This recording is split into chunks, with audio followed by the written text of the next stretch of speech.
Вообще, с этой стороны лучше. Вы как скажете. Сюда встать? С этой ближе. Вот сюда. Нормально? Не сильно в сторону. Я ниже буду держать. Показывай. Нет. Главное, звук можно проверить?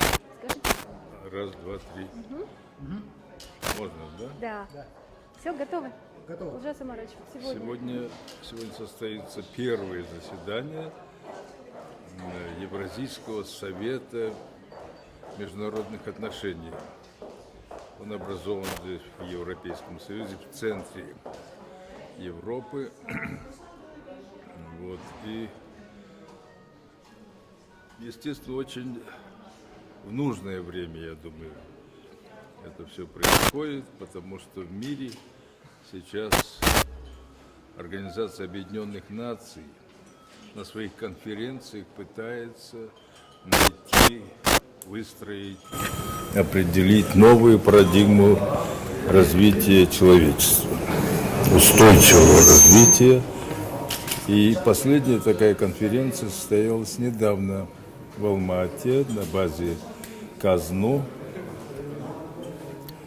Вот тогда собрались около 40 очень видных представителей политической элиты мира, руководителей таких важных организаций, как Римский клуб, Мадридский клуб, Конфедерация университетов мира и так далее, и так далее.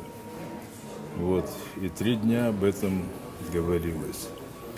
И Алматинская конференция внесла очень важную такую лепту в это дело, предложила концепцию глобальной взаимозависимости. Это новое предложение, которое может стать темой какой-то будущей скорой ООНовской конференции следующей. И вот этот совет международных отношений в Европейском Союзе как раз на эту тему будет работать, потому что взаимоотношения Востока и Запада у нас давно складывались в таких рамках. Независимость друг от друга, конкуренция. А теперь мы будем говорить о взаимозависимости Востока, Запада, Азии, Европы, Америки и так далее, всего мира. Вот это новый подход, который, может быть, обеспечит нам новую парадигму, новую формулу развития человечества, мирного развития, такого творческого развития. И вот этот совет окажется на самом острове вот этого направления. И об этом мы все постараемся позаботиться, участвуя в работе этого совета. Мы от Казахстана, министр иностранных дел Ерлан Идрисов, и я входим в попечительский совет этой организации. Всего в попечительском совете более 20 человек, по-моему, точно я сейчас не знаю.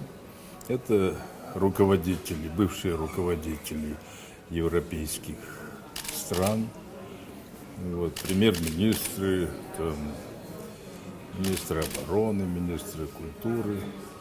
Ну, то есть значимые фигуры. Да, очень значимые фигуры, поэтому их обсуждение вот этих глобальных вопросов будет очень существенным и, я думаю, полезным для всего мира.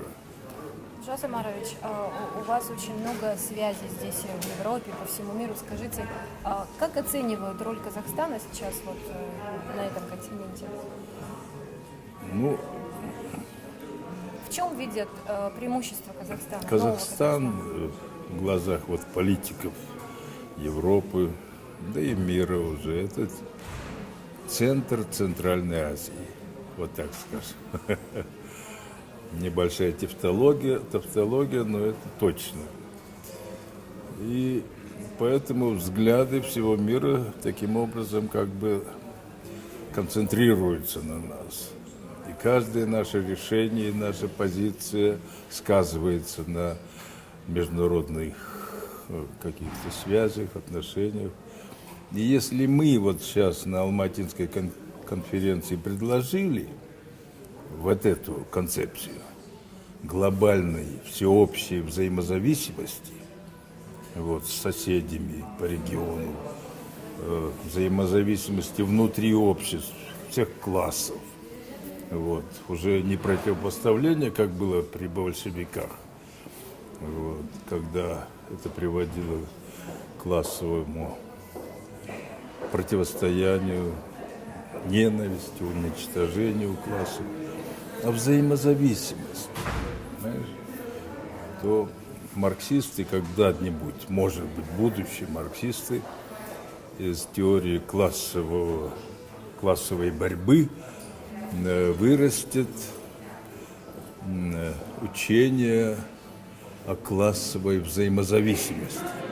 И вот это будет правильно и точно, и будет обеспечивать нереволюционное развитие общества.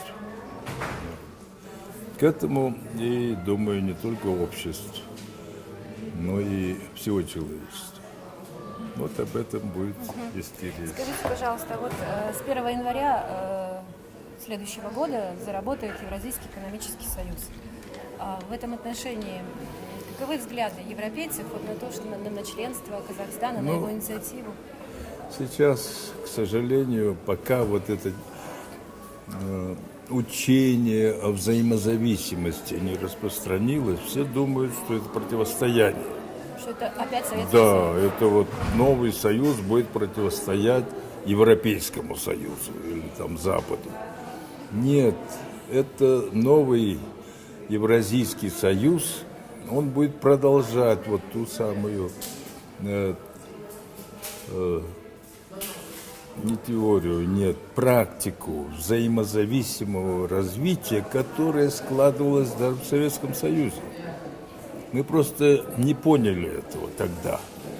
А вот сейчас мы осознаем, что это было. Давайте вот это самое главное возьмем оттуда и разовьем в новых условиях. Вот это и предлагает Евразийский союз наш. Спасибо. Вы не могли прокомментировать?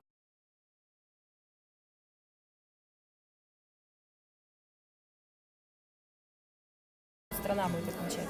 О роли, может быть, в стабилизации ситуации в регионе Центральной Азии, о роли в Да, это здесь антиядерном об этом движении. не могу говорить. Да. И об этом говорят многие.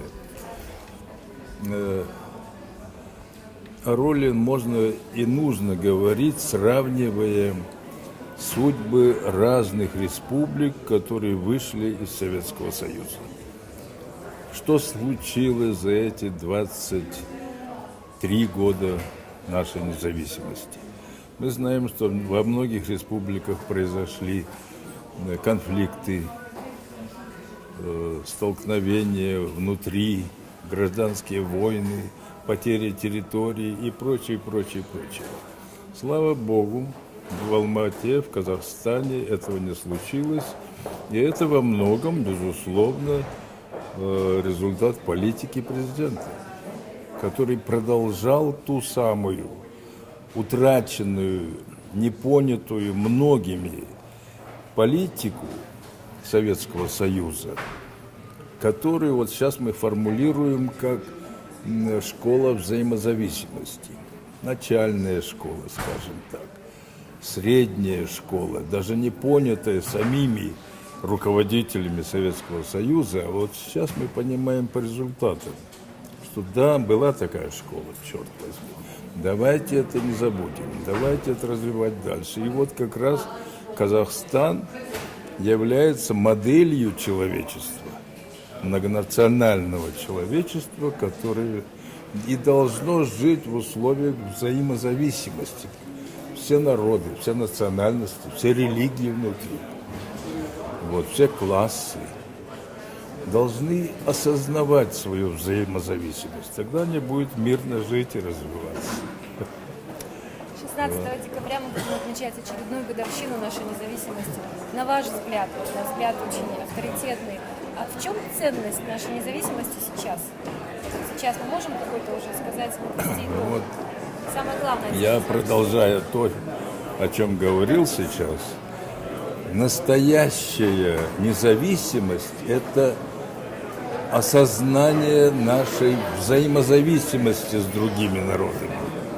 Вот это и будет правильно. Как по ужасу Маровски сказано. Спасибо большое.